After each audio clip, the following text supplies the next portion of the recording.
हे बघू शकता मित्रांनो तुम्ही, हे आपलं 3 फेजचं फिटर आहे, रिट्टी फिटर।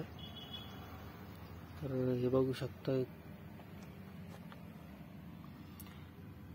तिन्ही फेजवर लोड दाखवतोय बघा, 28-30 एंपियर लोड आहे।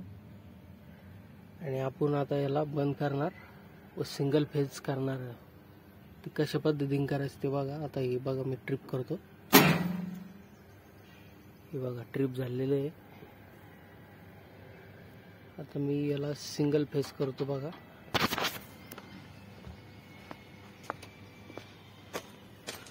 बघा 3 फेज केलेले आहे। आता याला सिंगल फेज करू, आयसोलेटर फिरून, आयसोलेटर अशा पद्धतीने फिरू। हे बघू शकता वरती ओपन झाले।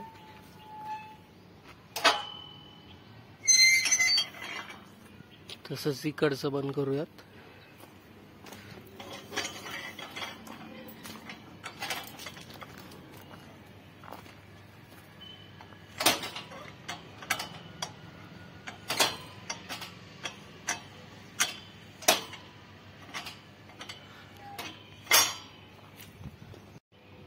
तर अशा पद्धतीने आपण सिंगल फेज केलेलं आहे।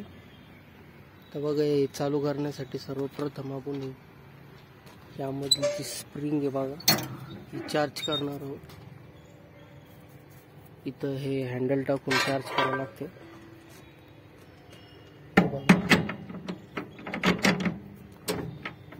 या अशा पद्धतीने हे बघा स्प्रिंग चार्ज होते। हे बघा चार्ज झालेली आहे। आणि आपण आता हे चालू करूया फिटर क्लोज। हे बघा, हे बघा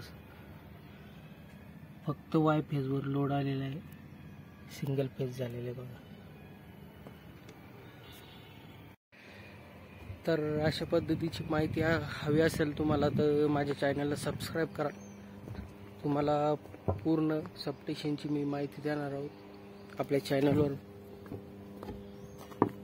हे बघा ट्रान्सफॉर्मर,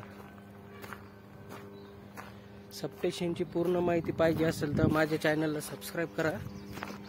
तर मिळूया पुढच्या व्हिडिओमध्ये। धन्यवाद।